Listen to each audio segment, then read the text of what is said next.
ওরে বাবা রে, কি ঝড় বৃষ্টি শুরু হলো রে বাবা। মনে হচ্ছে বন্যা হয়ে যাবে তো। একবার একবার এমন হয়েছিল, বন্যায় মাঠ ঘাট সব তলিয়ে গিয়েছিল।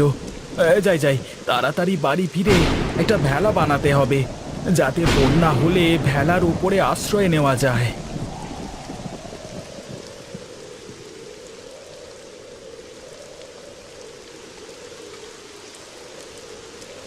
গিন্নি, বলি ও গিন্নি, কোথায় গেলে তুমি? একটু এদিকে এসো তাড়াতাড়ি।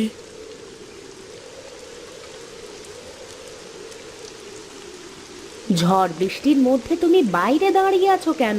ঘরে এসো। না গো গিন্নি, ঘরে আর যেতে পারবো না।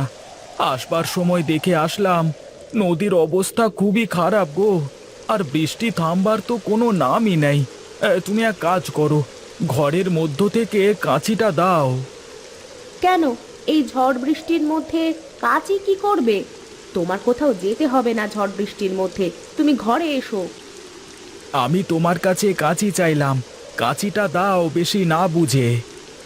তার আগে তুমি আমাকে বলো তো, তুমি এই বৃষ্টির মধ্যে কাঁচি দিয়ে কি করবে? চারপাশের যা অবস্থা, তাতে নিশ্চিত বোঝা যাচ্ছে বন্যা হবে। আর বন্যা হলে যাব কোথায়?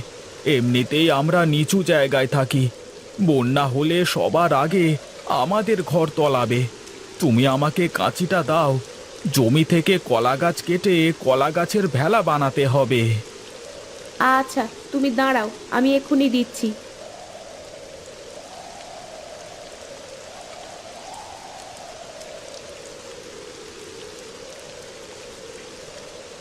এই নাও কাঁচি। ঠিক আছে, আমি একটু মাঠের দিকে গেলাম। তুমি সব কিছু কাগজের ব্যাগে পুরে রেখো, যে কোনো সময় পানি ঢুকে যেতে পারে আমাদের ঘরে। আচ্ছা ঠিক আছে, তুমি যাও, আমি সব কিছু ঠিক করে রাখছি।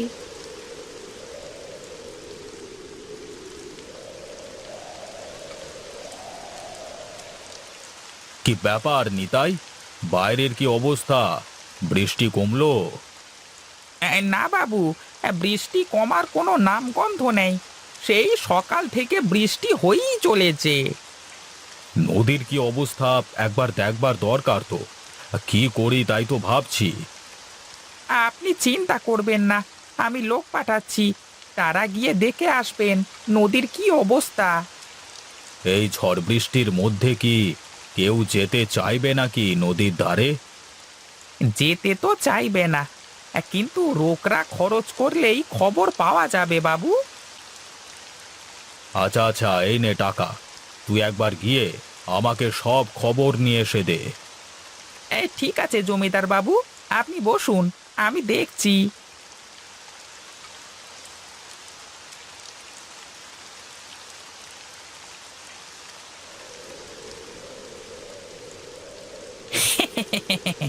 এই সকাল সকাল যা রোকরা কামিয়েছি না, এরকম প্রতিদিন চলতে থাকলে তো দুদিন পরে আমি জমিদার হয়ে যাব। যাই যাই, এখন নদীর অবস্থাটা দেখে আসি।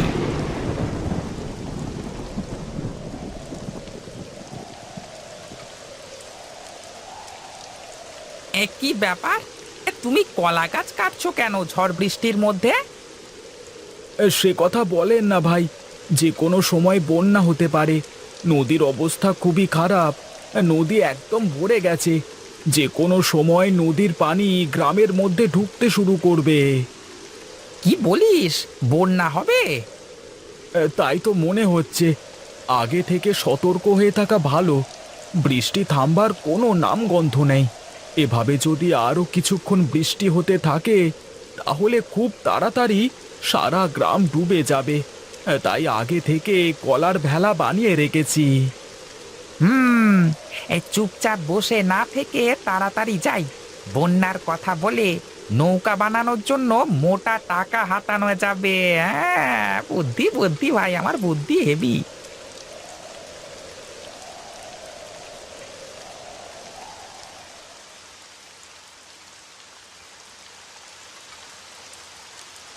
কি রে নিতাই, কোনো খোঁজ পেলি? হ্যাঁ বাবু, খোঁজ পেয়েছি। এই নদীর অবস্থা খুবই খারাপ, এই যে কোনো সময় নদীর পানি গ্রামে ঢুকে পড়বে। তার মানে তো বন্যা রে। তা আমি এখন কি করে বাঁচাবো এই লোকজনকে এই বন্যার প্রকোপ থেকে? তুই এক কাজ কর, আমাদের লোকজন সবাইকে বলে দে সবাই আমার বাড়ির ছাদে এসে আশ্রয় নিক। বাবা, আপনি যে চিন্তায় চিন্তায় একদম পাগল হয়ে গেছেন দেখছি। কেন? আমি পাগল হতে যাব কেন? এছাড়া কি আর কোনো উপায় আছে? বাবু, গ্রামের 10 ভাগের 1 ভাগ লোকও আপনার বাড়ির ছাদে আঁটবে না। তাই তো, আমি এখন কি করে বাঁচাবো আমার লোকজনকে? বাবু, আপনি যদি বলেন তাহলে আমি একটা কাজ করতে পারি। হ্যাঁ হ্যাঁ, বল বল, তোর মাথায় যদি কোনো বুদ্ধি থাকে তাহলে আমাকে বল সেটা। বাবু, বুদ্ধি একটা আছে, কিন্তু এ তো অনেক টাকা খরচ পড়ে যাবে।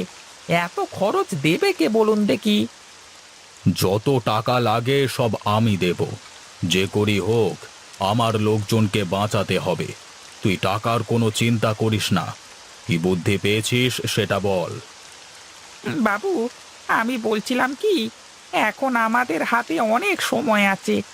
যদি গ্রামে পানি ঢুকতে শুরু করে, তারপরও পুরো দিন লেগে যাবে পুরো গ্রাম তলাতে। আমরা যদি বাইরের গ্রাম থেকে নৌকা কিনে নিয়ে আসি তাহলে কেমন হয়? অনেক বড় বড় নৌকা কিনতে হবে। এতক্ষণে তুই একটা সঠিক বুদ্ধি দিয়েছিস। তুই দাঁড়া, আমি টাকা নিয়ে আসছি। তুই নৌকা কেনবার ব্যবস্থা করবি, কেমন?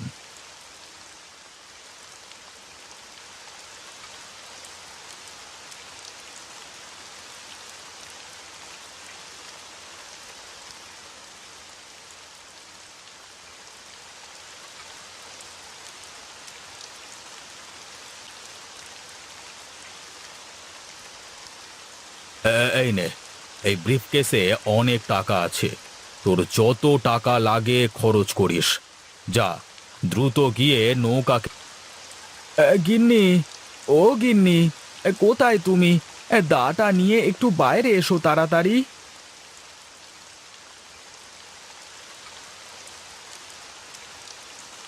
এত কলা গাছ কেন?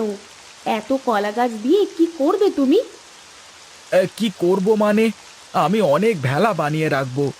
যদি কারোর দরকার পড়ে, বলা তো যায় না, প্রতিবেশীদের সাহায্য করা যাবে। দাটা দাও, আমি কয়েকটা বাঁশ কেটে আনি। এই নাও দা। তোমার বাড়ির প্রয়োজন নেই, এই সমস্ত জিনিসপত্র সব গুছিয়ে রেখেছো তো? হ্যাঁ, আমি সব জিনিসপত্র গুছিয়ে ফেলেছি। তুমি তাড়াতাড়ি তার সাথে ঘরে আসো। বৃষ্টিতে বেশি ভিজলে তোমার আবার শরীর খারাপ হয়ে যাবে। ঠিক আছে, তুমি ঘরের ভেতরে যাও, আমি আসছি।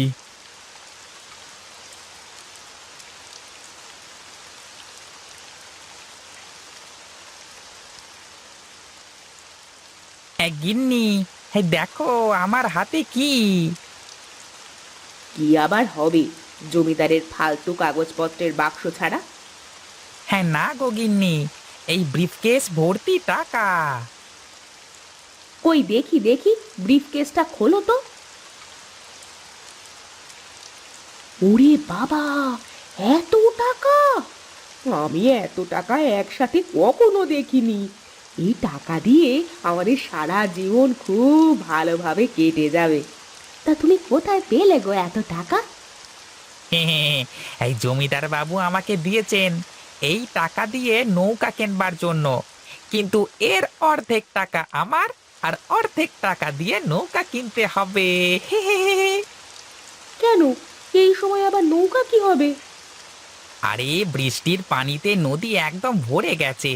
যে কোনো সময় নদীর পানি গ্রামে ঢুকে সারা গ্রাম তলিয়ে যাবে গো। তাই লোকজনকে আশ্রয় দেওয়ার জন্য নৌকা কিনতে বলেছেন। রাখো তোমার লোকজন, জামা কাপড় গোছাও, আর আমরা এই টাকা নিয়ে পালিয়ে যাব। কিন্তু মানুষজনের কি হবে? সে মানুষজনের যা হওয়ার হবে। তুমি এখন চলো তো, আমি যা বলি তাই করো। কথায় আছে না, হাতের লক্ষ্মী পায়ে ফেলতে নেই। আচ্ছা ঠিক আছে, তাই হবে।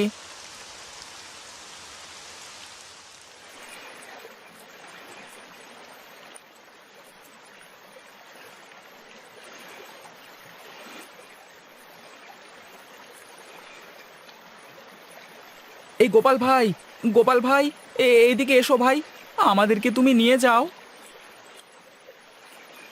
গিন্নি, তুমি ভেলা নিয়ে এখানে থাকো, আমি একটা ভেলা ওদেরকে দিয়ে আসি। না, তার কোনো দরকার নেই। তুমি ওটাকে বলো সাঁতরে এসে একটা ভেলা নিয়ে যেতে। হ্যাঁ হ্যাঁ, তাই করি, সেটাই ভালো হবে। এই সুজয় ভাই, তুমি নেমে এসে একটা ভেলা নিয়ে যাও, তুমি তো সাঁতার পারো। আচ্ছা ভাই, তুমি ওখানেই থাকো, আমি আসছি।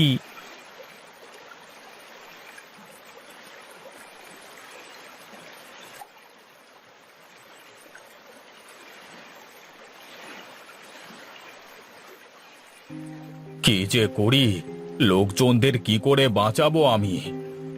তুমি কোনো চিন্তা করো না, ঈশ্বর একটা না একটা ব্যবস্থা ঠিকই করবেন। কিন্তু এই নিতাই কোথায় গেল? ওকে তো আমি অনেকগুলো টাকা দিয়েছিলাম নৌকা কেনবার জন্য। ওই ব্যাটা ভেগেছে মনে হয়। এতগুলো টাকা ওর হাতে দেওয়া একদম ঠিক হয়নি।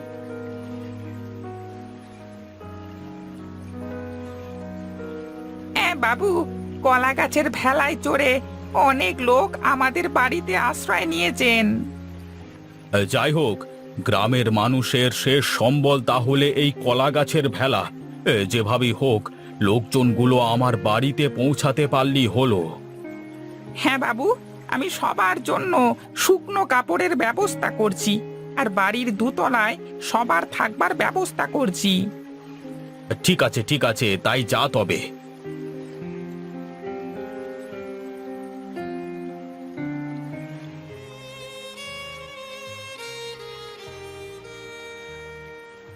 জমিদার বাবু, গ্রামের মাঝখানে অনেক লোকজন ফেঁসে আছে, সব ভেলা নষ্ট হয়ে গেছে। আমার কাছে শুধু একটা ভেলা বেঁচে আছে। একটা ভেলাতে করে কিছুতেই এত লোককে আনা যাবে না। আপনি কিছু একটা ব্যবস্থা করুন। আচ্ছা, আমি দেখি কোনো ব্যবস্থা করতে পারি কিনা।